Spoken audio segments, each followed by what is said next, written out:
बिस्मिल्लाहिर्रहमानिर्रहीम।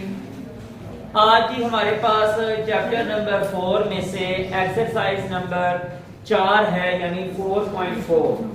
ये मैं आप लोगों को पहले भी कई दफा मिसाल दे चुका हूं अंडों की, कि आप लोग मार्केट से जब अंडे खरीदने जाते हैं तो आप दो तरह के अमल करते हैं। एक ये कि आपसे पूछा जाए कि अंडे की कीमत कितनी है, तो उसमें से ये आप जब बताते हैं मिसाल के तौर पे 10 रुपए, तो आपसे ये कहा जाए कि 100 मतलब जो है, ये अगर मुझे 10 अंडे चाहिए तो आप क्या कीमत बताते हैं? 100 रुपया। क्यों बताते हैं? इसलिए कि आप 10 को 10 से ज़रब कर देते हैं। अच्छा, दूसरी बात यह है कि आप कहते हैं कि 10 रुपए का अंडा है, तो मैं आप लोगों को 100 रुपया देता हूं। मैं कहता हूं जी 100 रुपए के कितने आ जाएंगे? आप बोलेंगे सर 10। कैसे पता चलेगा? ज़रब करके या ज़रब करेंगे? क्या करेंगे?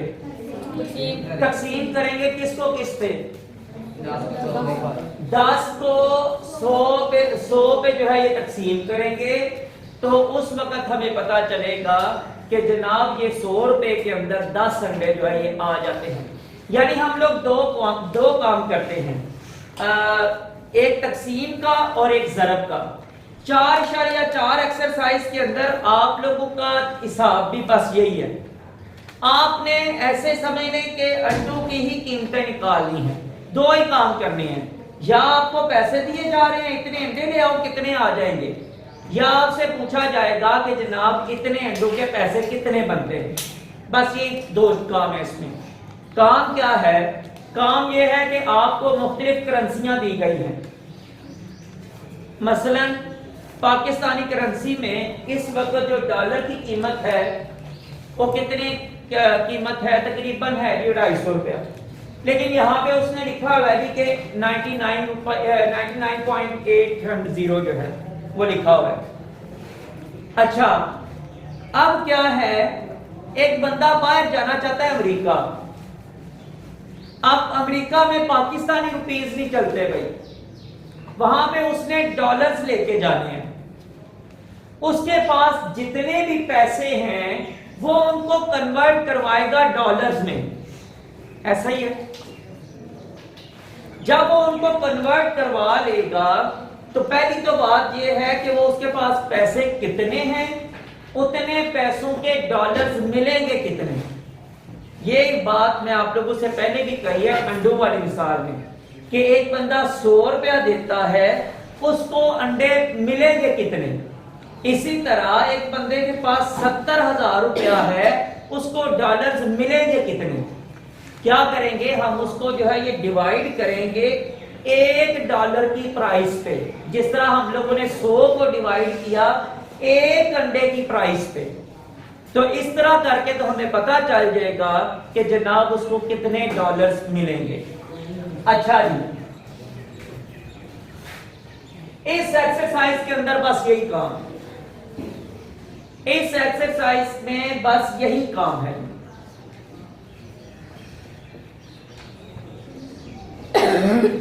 क्वेश्चन नंबर 1 करने लगा हूं, तो उसमें लिखा हुआ है जी कि कुल पाकिस्तानी रुपीस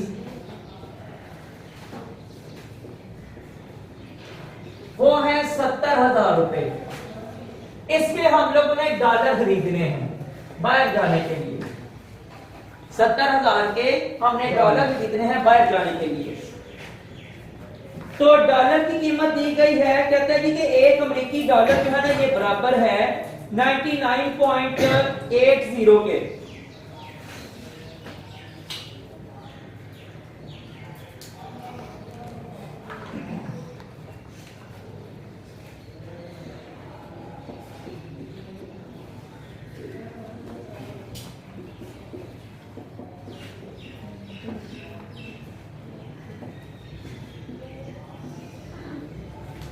अब एक कानून सुन लें,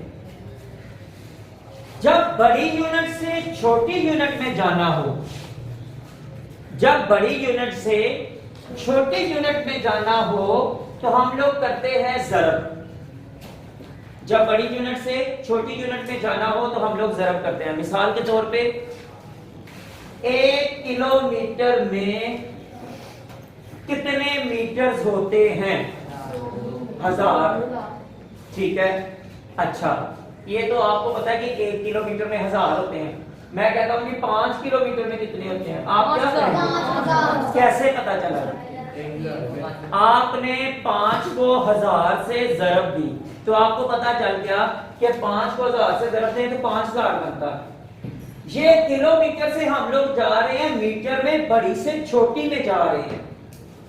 लेकिन इसी तरह अगर मैं आपको कह देता हूं कि जनाब 5000 मीटर हैं तो इनको कन्वर्ट करो, 5000 मीटर में कितने किलोमीटर होते हैं? 5। कैसे पता चला? आप उसको तकसीम करेंगे 1000 से, ये जीरो कट गए, अब ये 5 जो पीछे बच गया है ये 5 किलोमीटर बच गए। ये अब 5 किलोमीटर बच गए हैं। बड़ी से छोटी यूनिट में जाना हो तो ज़रब करते हैं, छोटी यूनिट से बड़ी में जाना हो तो क्या करते हैं? तकसीम करते हैं। ये मैंने आपको क्यों बताया है? इसलिए कि भाई ये 70,000 रुपए जो हैं ये अमेरिकी डॉलर की निस्बत छोटी यूनिट है। अमेरिकी डॉलर की निस्बत हमारा रुपया जो है ये छोटा है। ऐसा ही है कि नहीं? तभी तो वो 99.80 बनते हैं ना। तो अमेरिकी डॉलर जो है ये बड़ी यूनिट है, हम लोगों ने जाना है छोटी यूनिट से बड़ी यूनिट में जाना है, तो हम फिर क्या करेंगे कि इसको उसके ऊपर तकसीम कर देंगे। तो हमारे टोटल जो है ये डॉलर्स निकल आएंगे कि 70,000 रुपए में हम कितने डॉलर्स खरीद सकते हैं। ठीक है, तो अब इसका जवाब क्या है कि 70,000 तकसीम 99.80। अब ये पॉइंट को कैसे खत्म करें? शार्गे की जगह हम लोगों ने 1 लगाना है और बाकी 100 लगाना है, तो वो किधर लगाएंगे? हाँ जी, ये भाई क्योंकि ये रकम बटे में है तो हम लोग उसका इशारिया खत्म करने के लिए जो 100 है वो ऊपर लगाएंगे। आमतौर पे तो जो रकम बटे में नहीं होती तो उसका तो नीचे लगाते हैं ना, क्योंकि ये रकम खुद बहुत पहले ही बटे में है, तो इसका 100 जो है ये हम लोग ऊपर लगाएंगे। ठीक है जी, तो नीचे से ये इशारिया जो है ये खत्म हो जाएगा। यहाँ पे ज़रब लगा के मैंने यहाँ पे 100 लगा दिया, तो ये जीरो इस जीरो के साथ कैंसिल हो जाएगा। अब इसके बाद जो है ये इसकी हम लोग तकसीम शुरू कर देंगे। इसको पहले 70,000 को इसके साथ ज़रब दे दो तो कितना बन गया? 70,000 को 10 के साथ ज़रब दी तो 7 लाख जी। अब इसको अगर उसके साथ तकसीम शुरू कर दे तो जो हमारा जवाब आएगा वो हमारे टोटल डॉलर्स निकल आएंगे कि वो कितने होंगे। तकसीम कर लेते हैं। 7 लाख, पहले इसको 2 पे करें, 2 पे करें या किसी और नंबर पे कर लें? 4 2 पर 8, 4 2 पर 8 नहीं, 4 पे नहीं होता, 6 पर 6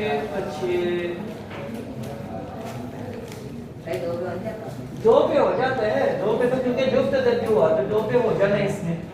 अच्छा चलो 2 पे कर दो, 4 पर 8, इसके बाद जो है ये 2 9 पर 18, फिर उसके बाद इसमें से एक 2 9 पर 18, ठीक है 499, और यहाँ से इसको काटा तो 2 3 पर 6, 2 5 पर 10, ठीक है, और ये 4 0 जो है ये वैसे ही आपके साथ ये बन गया 3.5 लाख रुपया। अच्छा अब ये 499 जो है किस पे जा सकता है?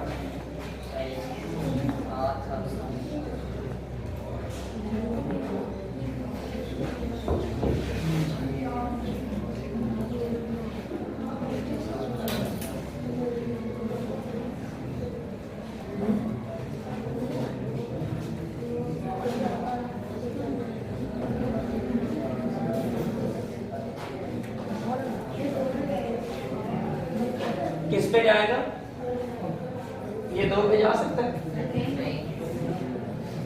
तो हम लोगों ने जो ऊपर को नहीं सिर्फ देखना, इसको भी देखना है कि इस नंबर को इसके साथ कैसे डिवाइड करना। अच्छा जी, ये मुझे लग रहा है कि ये प्राइम नंबर है शायद। नहीं भाई, ये प्राइम नंबर नहीं है। ये प्राइम नंबर है, यानी ऐसा नंबर जो अपने से अलावा किसी और पे डिवाइड नहीं हो सकता। प्राइम नंबर या उसको मुफरद अदाद कहते हैं। तो इसको हम लोग फिर डायरेक्ट ही जो है ना ये तकसीम करते हैं उसके ऊपर। ये जवाब जो है ना इशारे में आना है, ठीक है। 3 लाख को इसके ऊपर डिवाइड करना है, और आप लोगों ने भी बताया नहीं था कि ये गलती कर दी थी। अच्छा जी, 3.5 लाख को 499 पे डिवाइड कर देंगे। तो 499 को 7 के साथ 7 9 बार 63 6 असर 7 9 बार 63 और 6 69, फिर 6 असर 7 4 बार 28 और 6 34। अब मैं आपसे पूछता हूँ 10 में से 3 बाकी 7, और यहाँ पे 9 में से 9 0, और ये भी वैसे ही। ये मैंने यहां से एक नंबर उतारा है तो वो बन गया 70। 499 इसको तकसीम कर सकता है? तो जब तकसीम नहीं कर सकता तो फिर हम लोग क्या करेंगे? हाँ, क्यों? अभी हमारे पास 0 है, अभी हम लोग के पास 0 है। क्या करेंगे? एक 0 यहाँ पे ऊपर लगा देंगे भाई। मैंने आप लोगों को पहले भी बताया हुआ है कि जब बाकी जो रकम बचती है, अगर ये वाला नंबर उसको डिवाइड कर सकता हो, एक नंबर उतारने के बाद एक नंबर आप वैसे उतार सकते हैं, एक नंबर जो है आप वैसे उतार सकते हैं। अगला नंबर आपने अगर उतारना है तो पहले वहां पे फिर 0 लगाना है। तो एक नंबर आपने उतारा, उधर से ये 0 है, लेकिन आपने चेक किया कि ये तो उसको डिवाइड नहीं कर सकता। आपने फिर क्या करना है? दूसरा 0 यहां से उतारा, पहले यहाँ पे 0 लगा के। तो अब जो है ये 499 एक बार 499 आ गया, और इसमें से फिर जो है ये आ जाएगा 1 0, और ये बस यहाँ पे जो है ये कुछ भी नहीं आ गया। इसमें से आ जाएगा 0, और ये यहाँ पे आ जाएगा 2। और अब जो है ये आप इशारिया लगाएंगे और 0, और यहाँ पे भी इशारिया लग जाएगा, और यहाँ पे 0, और हम लोगों ने किया था 4। तो ये आ गया 4 9 बार 36, 3 असर 4 9 बार 36 और 3 39, फिर जो है ये 3 असर 4 9 बार 4 4 बार 16 और 3 19। तो ये अब इसके बाद जो है इसमें से 4, और फिर यहाँ पे जो है ये 1 आ जाएगा। बस यहाँ पे इशारिया 701.4 तक बस आप इसको रख लें, तो आपको 70,000 रुपए में इतने रुपए के हिसाब से कुल जो डॉलर मिलेंगे वो है जी 701.4 डॉलर। अब यहाँ पे आपने रुपए नहीं लिखना भाई, अब आपने यहाँ पे डॉलर लिखना है। तो ये था हमारा क्वेश्चन। इसमें असल में जो है ना ये तकसीम करते हुए जरा हमारा टाइम लग गया है, वरना मेरा तो इरादा था कि आज जो है ना दूसरी एक्सरसाइज भी कर लेते साथ ही, वो भी एक ही फार्मूले के तहत चलनी है। चलिए इस तरह करता हूँ कि आपको ये बाकी क्वेश्चन सारे इसी तरह ही हैं।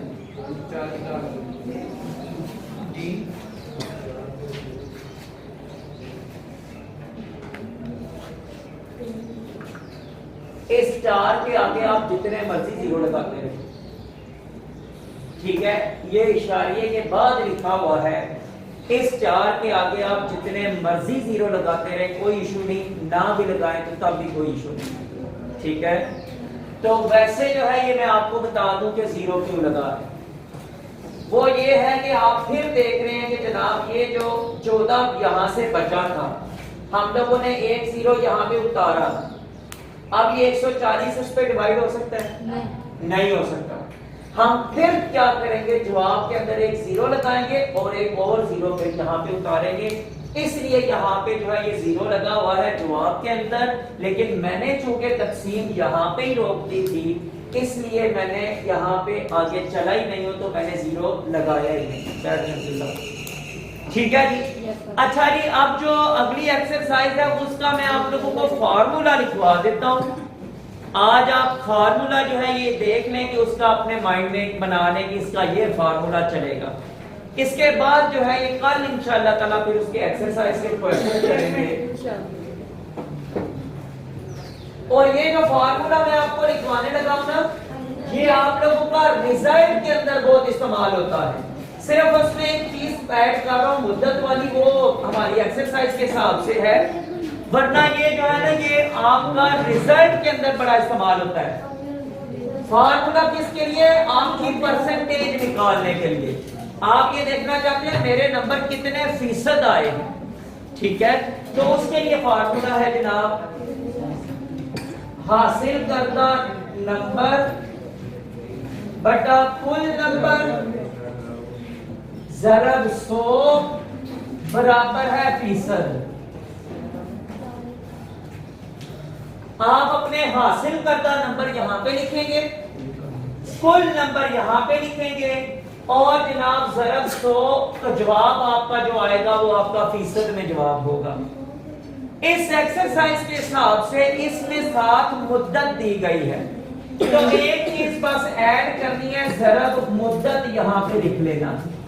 ये फार्मूला चलेगा अगली एक्सरसाइज के अंदर 4.4 के अंदर। और इस फार्मूले के तहत जो जो चीज उन्होंने पूछी होगी, मसलन किसी वक्त वो पूछ लेते हैं जनाब हासिल करदा रकम बताएं, हम लोग इसको एक्स रख लेंगे। किसी वक्त वो पूछ लेते हैं कुल रकम बताएं, हम इसको एक्स रख लेंगे। किसी वक्त वो पूछ लेते हैं फीसद बताएं, उसको हम एक्स रख लेंगे। बाकी जितनी रकमें दी गई होंगी उन सब की कैलकुलेशन करके तो हमारा जवाब आना है। फार्मूला पूरी एक्सरसाइज के अंदर यही चलना है, ठीक है। तो ये इंशाल्लाह ताला कल करेंगे। तो आज के लिए इतना ही है।